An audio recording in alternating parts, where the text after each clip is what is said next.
Assalamualaikum warahmatullahi wabarakatuh. Oke, berjumpa lagi dengan kuliah manajemen operasi.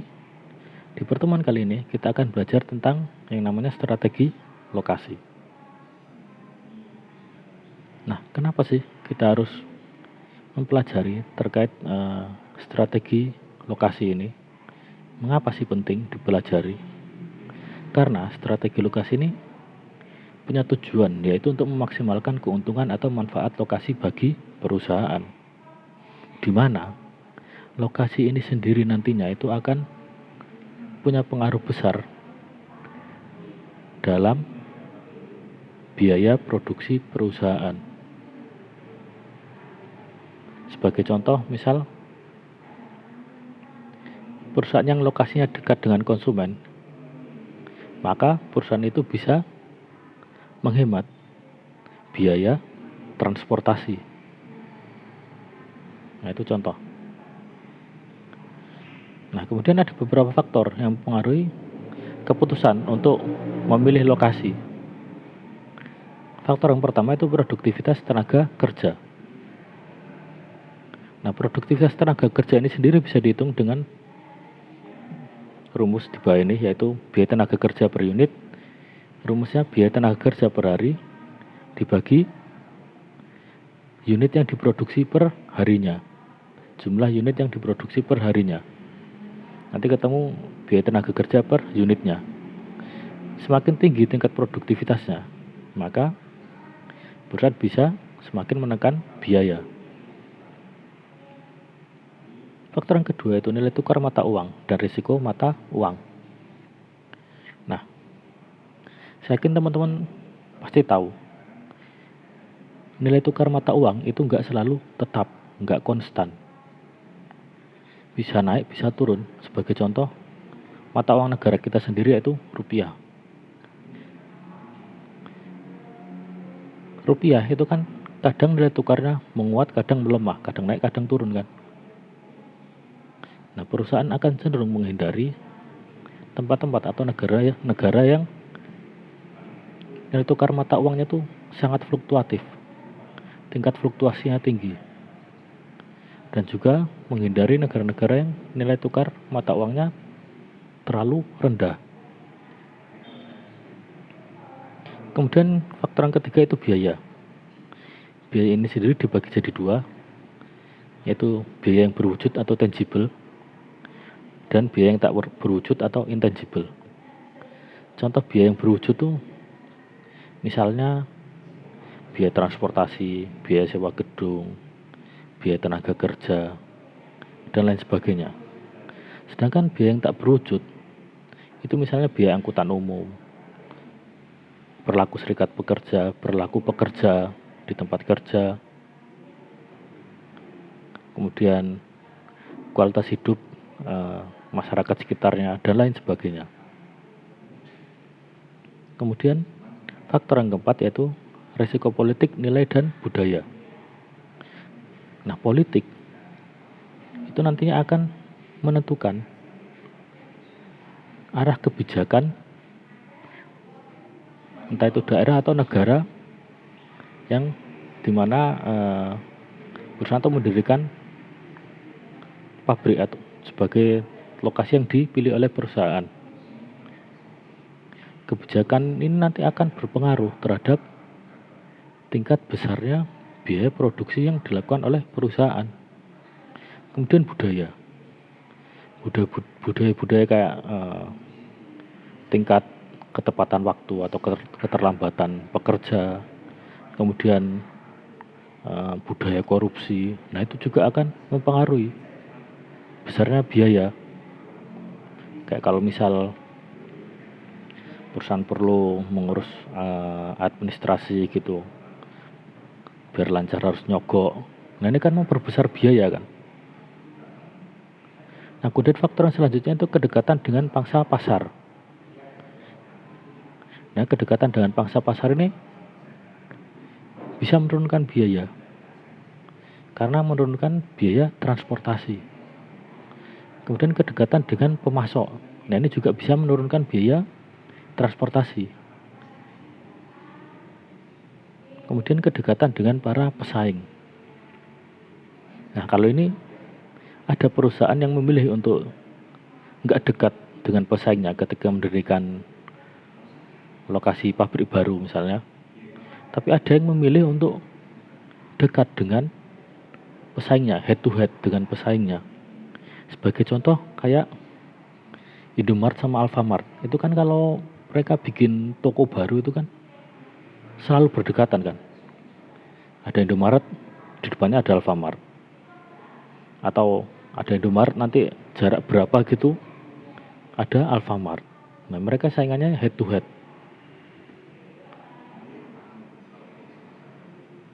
Nah, ada beberapa metode yang bisa digunakan untuk mengevaluasi alternatif solusi terkait lokasi. Ada 4 metode di sini, yaitu metode pemeringkatan faktor, kemudian kedua analisis biaya volume lokasi, ketiga metode pusat gravitasi, dan yang keempat adalah model transportasi. Nah, akan kita bahas lebih detail di slide selanjutnya. Mulai dari yang pertama itu metode pemeringkatan faktor. Nah, di metode pemeringkatan faktor ini itu kita menggunakan metode scoring yang didasarkan pada keputusan yang bersifat subjektif. Langkah-langkah yang dilakukan yaitu sebagai berikut. Yang pertama, buat daftar faktor yang relevan. Kita buat list. Kemudian yang kedua, berikan bobot pada masing-masing faktor yang mencerminkan tingkat kepentingannya pada tujuan perusahaan. Nah, pembobotan ini bisa bersifat subjektif. Kemudian yang ketiga, kembangkan skala untuk setiap faktor. Misal skala 1 sampai 10 atau skala 1 sampai 100 dan seterusnya. Kemudian berikan skor pada masing-masing lokasi untuk setiap faktor dengan menggunakan skala pada langkah sebelumnya. Jadi setelah kita buat skala, kita terapkan pada masing-masing lokasi yang menjadi alternatif. Misal kalau skala 1 sampai 10 ya lokasi A misal 6, lokasi B 8,5, lokasi C 9 dan lain sebagainya. Kemudian hitung total skor untuk tiap-tiap lokasi. Nah, setelah kita berikan skor, kemudian kita hitung totalnya. Dan setelah semuanya kita total, kita buat rekomendasi berdasarkan skor maksimum yang diperoleh. Nah, untuk lebih jelasnya kita langsung masuk saja ke contoh soalnya. Nah, PT Mencari Cinta Sejati yang beroperasi di Jakarta memutuskan untuk melakukan perluasan dengan membuka taman bermain baru di beberapa daerah. Nah, lokasi yang dipilih yaitu daerah Medan dan Makassar. Untuk pembobotannya dan scoringnya, teman-teman bisa lihat di tabel itu. Faktornya yang pertama ada ketersediaan tenaga kerja dan perilaku. Nah, ini diberi bobot 0,25. Nah, ini pembobotannya di sini yang bersifat subjektif. Sebagaimana yang telah dijelaskan tadi di slide sebelumnya. Nah, kemudian untuk Medan. Nah, ini kita tadi kan buat skala. Kalau di sini menggunakan skala 1 sampai 100. Kemudian kita terapkan di sini untuk ketersediaan tenaga kerja dan perilaku. Untuk Medan itu skornya 70. Sedangkan Makassar itu 60. Nah, kemudian kita hitung. Medan skornya 70, kita kalikan bobotnya adalah 0,25. Ketemunya 17,5. Sedangkan untuk Makassar skornya 60, kita kalikan bobotnya itu 0,25, hasilnya adalah 15. Nah, ini kita lakukan untuk faktor-faktor yang selanjutnya. Caranya sama. Kemudian setelah ketemu semuanya, ini bobotnya kita total. Bobotnya kan itu di total 1 kan. Berarti sudah pas bagian bobotnya. Kemudian untuk Medan, setelah kita jumlahkan ketemunya 70,4. Makassar ketemunya 68. Nah, di sini yang harus kita pilih yang mana? Yang skornya lebih tinggi, yaitu Medan dengan 70,4, yang lebih besar dari 68,0. Nah, analisis yang kedua itu analisis biaya volume lokasi. Nah, analisis ini itu merupakan teknik untuk membuat perbandingan ekonomi dari alternatif lokasi yang dilakukan dengan beberapa langkah sebagai berikut. Yang pertama, menentukan biaya tetap dan biaya variabel untuk masing-masing lokasi. Kedua, memplot biaya untuk setiap lokasi dengan biaya pada sumbu vertikal. Jadi nanti teman-teman buat grafik atau kurva gitu. Sumbu vertikalnya yang tegak lurus itu adalah biaya, sedangkan sumbu horizontalnya nanti adalah volume tahunannya. Kemudian yang ketiga itu memilih lokasi yang menentukan total biaya terendah untuk volume produksi yang diharapkan. Jadi setelah kita buat kurvanya, kita lihat yang total biayanya paling rendah adalah yang kita pilih. Nah, untuk lebih jelasnya kita langsung masuk saja ke contoh soalnya. Nah, PT Lurus Jalan Terus ingin mendirikan pabrik baru. Alternatifnya itu ada Bandung, Semarang, dan Jakarta. Nah, perusahaan itu melakukan analisis biaya volume untuk menemukan lokasi yang paling ekonomis untuk 2000 unit per tahun yang diharapkan. Volume per tahunnya yaitu 2000. Biaya tetap per tahun pada masing-masing lokasi yaitu Bandung 30.000, Semarang 60.000, dan Jakarta 110.000. Sedangkan untuk biaya variabelnya Bandung 75, Semarang 45, dan Jakarta 25 per unitnya. Nah, untuk harga jual per unitnya yang diharapkan yaitu sebesar 120.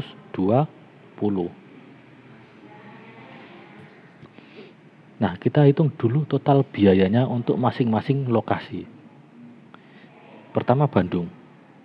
Total biayanya kita hitung. Tadi fixed cost-nya atau biaya tetapnya adalah 30.000. Kemudian average cost-nya atau biaya variabelnya adalah 75 per unit. Dikalikan berapa?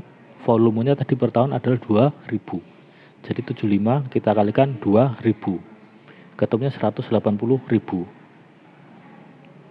Nah, lakukan hal yang sama dengan Semarang dan Jakarta. Kita hitung dengan cara menambahkan biaya tetapnya ditambahkan biaya variabel dikalikan jumlah unitnya. Nah, untuk Semarang ketemu 150.000 dan Jakarta ketemu 160.000. Nah, kemudian ini kurvanya. Kita gambar berdasarkan tadi perhitungan di slide sebelumnya.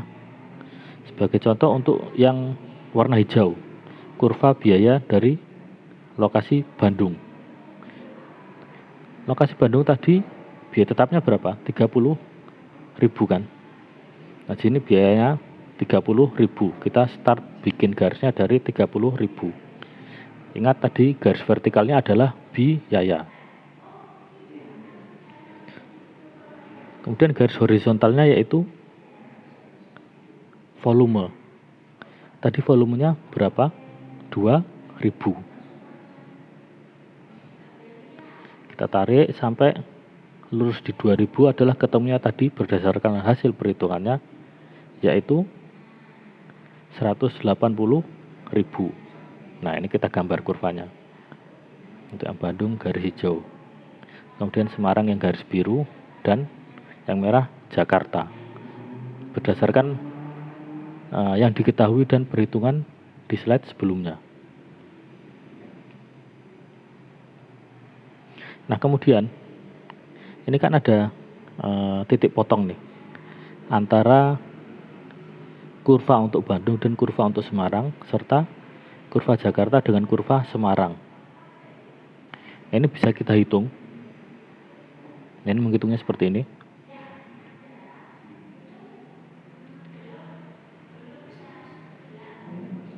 Nah, ini kita hitung dulu labanya ya.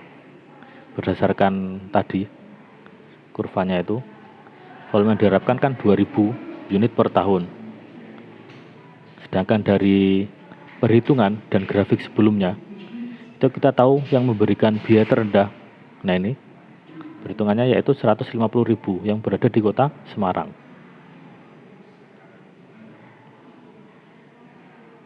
Berarti kita hitung laba dari kota Semarang ini, yaitu total pendapatannya. Total pendapatannya kita dapatkan dari mana? 120 kali 2000. 2000 ini kan volume per tahunnya tadi. Sedangkan 120 ini apa? Yaitu harga jual per unit yang diharapkan sebesar 120. Kita kalikan volumenya per tahun 2000 dikurangi total biayanya tadi 150.000. Ketemunya adalah 90.000 per tahun. Nah ini laba yang diharapkan. Nah kemudian kita hitung tadi titik potongnya. Poin silang untuk yang pertama itu garis hijau dan biru, yaitu Bandung dan Semarang. Kita hitung fixed cost-nya, kita tambahkan average cost kali X. Karena X ini yang kita cari titik potongnya di berapa unit kan. Kalau tadi kan kita ngitung biaya tetap ditambah biaya variabel dikalikan jumlah unit. Nah ini kita belum tahu jumlah unitnya berapa, karena di titik potongnya itulah jumlah unitnya. Nah kita anggap aja dia X. Ini untuk Bandung, sedangkan untuk Semarang biaya tetapnya kan 60.000 ditambah average cost-nya yaitu 45 dikalikan X. Nah, kemudian kita hitung ketemu X-nya yaitu 1000. Nah berarti titik potong di kurva ini antara Bandung dan Semarang yaitu 1000. Kemudian untuk poin silang Semarang dan Jakarta kita hitung dengan cara yang sama, ketemunya yaitu 2.500 unit. Nah kemudian metode selanjutnya yaitu metode pusat gravitasi. Nah metode ini itu menggunakan teknik matematika untuk menemukan lokasi pusat distribusi untuk meminimalkan biaya distribusi. Beberapa pertimbangan yang digunakan yaitu yang pertama lokasi pasar, kemudian yang kedua volume pengiriman, dan yang ketiga itu biaya pengiriman. Nah, sentra atau pusat gravitasi itu ditentukan dengan menggunakan persamaan ini.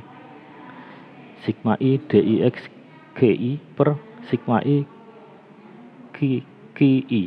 Untuk yang X, kalau yang Y berarti di D-nya itu dari X kita ganti Y. Di mana DIX itu adalah koordinat X lokasi I, DY itu koordinat Y untuk lokasi I, sedangkan GI itu jumlah barang yang dipindahkan ke atau dari lokasi I atau dari lokasi I. Nah, kita langsung masuk ke contoh soal untuk membantu teman-teman lebih memahami rumusnya tadi ya. PT Indah pada waktunya memiliki lokasi gerai di Chicago, Pittsburgh, New York, dan Atlanta. Nah, saat ini perusahaan itu dipasok oleh sebuah gudang tua dan kurang memadai di daerah Pittsburgh. Perusahaan ini menemukan beberapa lokasi sentral untuk membangun gudang baru. Nah, ini lokasi gerainya.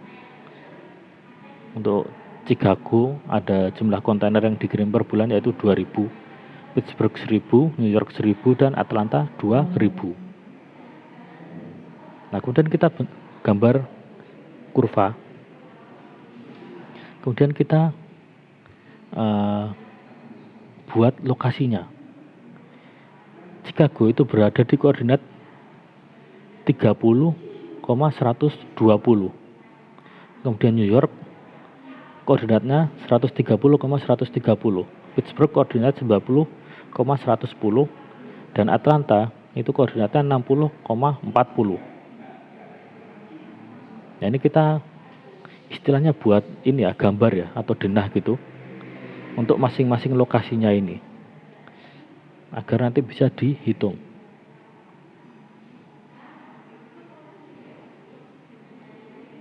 Nah, ini yang digambar tadi. Untuk Chicago tadi X-nya yaitu 30 kan.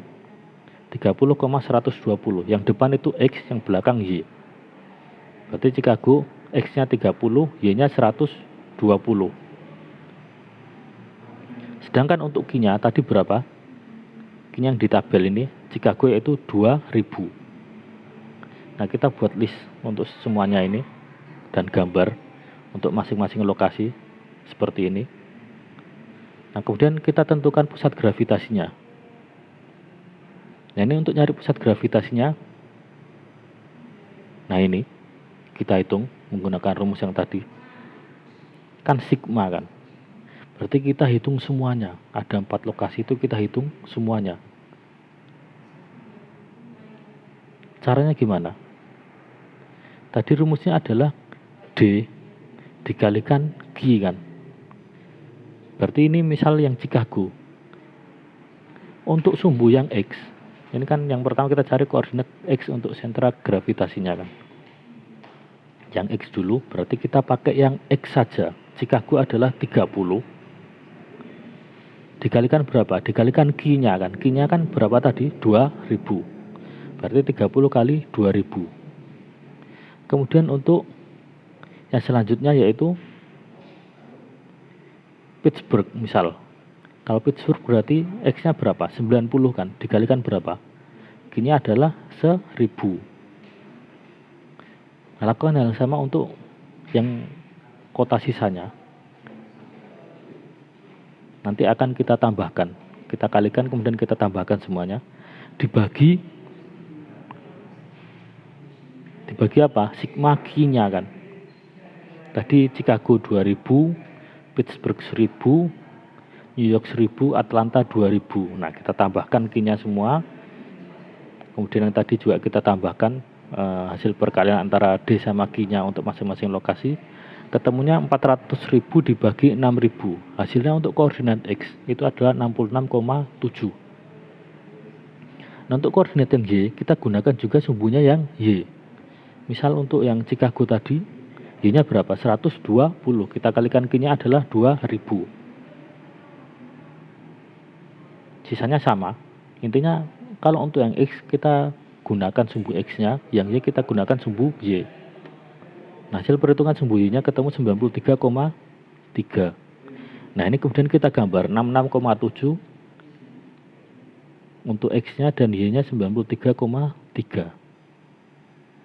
Nah, ini ketemu gambarnya 66,7 sumbu X dan 93,3 sumbu Y yang merupakan pusat gravitasinya. Nah, ini lokasi yang paling menguntungkan kalau mau membangun pabrik baru. Nah, selanjutnya itu model transportasi. Nah, model ini sendiri bertujuan untuk menentukan produk yang akan diangkut dari beberapa sumber. Dari beberapa sumber untuk beberapa tujuan. Untuk meminimalkan biaya transportasi. Nah, model ini sendiri itu menggunakan teknik pemrograman linear. Nah, batasan yang digunakan yaitu kapasitas produksi dari perusahaan dan persyaratan permintaan pada tujuan. Nah, ini contohnya. Kita buat model transportasi. Ini nanti kita hitung jaraknya ini. Kalau misal itu kan ada keterangan satu finished vehicle, kendaraan yang sudah jadi. Kemudian yang kedua itu perakitan kendaraannya itu. Ketiga parts bagian-bagiannya. Kemudian yang keempat itu perakitan misal untuk mesin, suspensi dan lain sebagainya. Nah, untuk proses produksi perusahaan itu menghitung jarak transportasinya ini nanti. Diusahakan dicari yang paling efisien dari berbagai kemungkinan yang ada.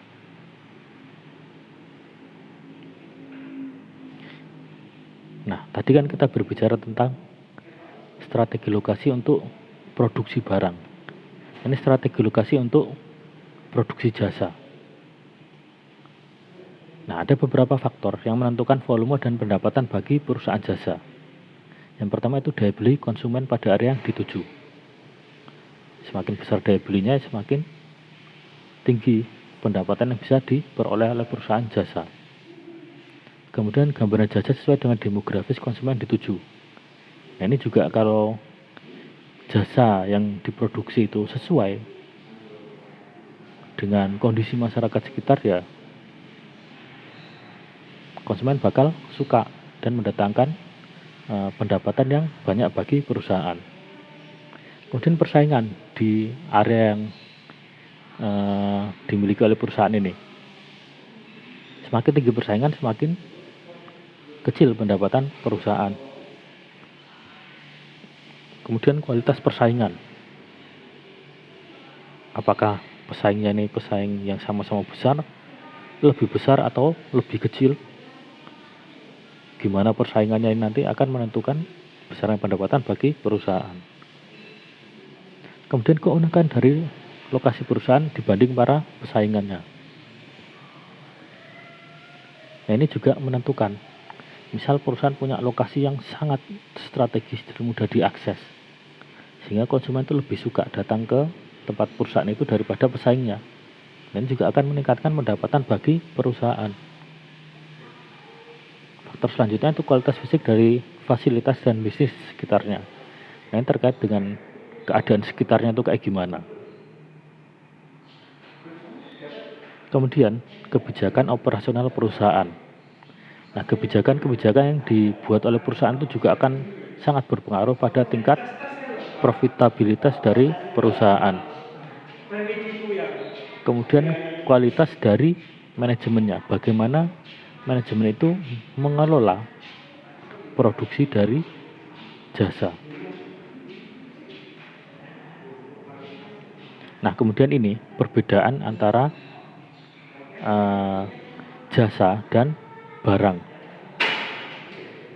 Kalau pada jasa itu dia lebih fokus pada maksimalisasi pendapatan atau memaksimalkan pendapatan. Sedangkan untuk barang itu lebih fokus pada usaha untuk meminimalkan biaya. Nah, fokusnya di jasa itu adalah pendapatan yang akan dipengaruhi oleh misal area yang dituju, terus daya belinya masyarakatnya seperti apa, kompetisi iklan, harga, dan lain sebagainya. Kemudian kualitas fisiknya seperti parkir atau kemudahan akses, kemudian keamanan, tingkat pencahayaan, dan kemudian penampilan fisiknya itu seperti apa. Kemudian faktor penentu biaya. Nah, biayanya ditentukan oleh misal tingkat sewa, kemudian kemampuan manajemennya, dan kebijakan operasional. Misalnya jam kerjanya itu berapa jam, kemudian tingkat upahnya berapa, dan lain sebagainya. Sedangkan untuk barang itu fokusnya pada minimalisasi biaya. Jadi dia fokusnya itu pada biaya yang berwujud dan biaya yang tak berwujud, tangible cost dan intangible cost. Biaya yang berwujud misal biaya transportasi bahan baku, biaya pengiriman, produk jadi, biaya tenaga kerja, dan lain sebagainya. Sedangkan biaya tak berwujud itu misal perilaku serikat pekerja, kualitas hidup, terus tingkat pendidikan, dan kebijakan pemerintah. Nah, teknik analisis yang digunakan untuk menentukan lokasi, kalau pada jasa itu menggunakan model regresi untuk menentukan pentingnya faktor yang bermacam-macam, metode pemeringkatan faktor, penghitungan lalu lintas, analisis demografis dari area yang dituju, analisis daya beli area, kemudian metode sentra gravitasi, kemudian sistem informasi geografis. Sedangkan untuk produksi barang, itu teknik yang digunakan untuk menentukan lokasi itu ada metode transportasi, metode pemeringkatan faktor, analisis biaya volume lokasi, diagram garis silang.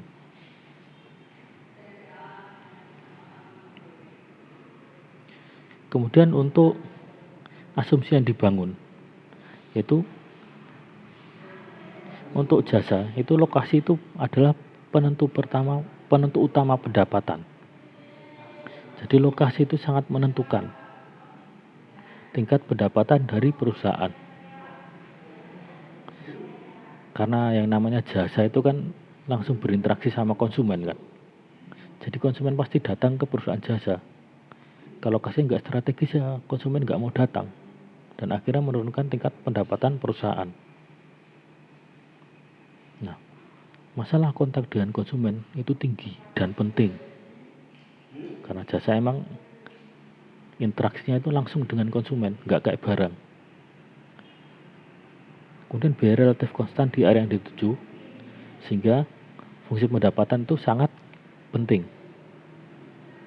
Sedangkan untuk produksi barang, asumsi yang dibangun adalah lokasi itu faktor penentu biaya yang utama. Punya lokasi yang strategis, membuat perusahaan itu bisa menekan biaya produksi. Nah, sebagian besar biaya utama itu dapat diidentifikasi secara eksplisit untuk setiap lokasi. Bisa dihitung. Di daerah biaya berapa, di daerah sana berapa, biayanya berapa. Kontak konsumen rendah, kontak dengan konsumen itu rendah karena perusahaan produksi barang, kemudian barangnya yang diedarkan. Dan perusahaan itu nggak kontak langsung dengan konsumen, beda dengan jasa yang langsung kontak dengan konsumen. Sehingga perusahaan itu akhirnya dia bisa fokus pada biaya yang bisa diidentifikasi dan biaya yang tak bisa diidentifikasi, atau biaya berwujud dan biaya yang tak berwujud. Nah, sekian materi manajemen operasi pada pertemuan kali ini tentang strategi lokasi. Semoga bermanfaat. Wassalamualaikum warahmatullahi wabarakatuh.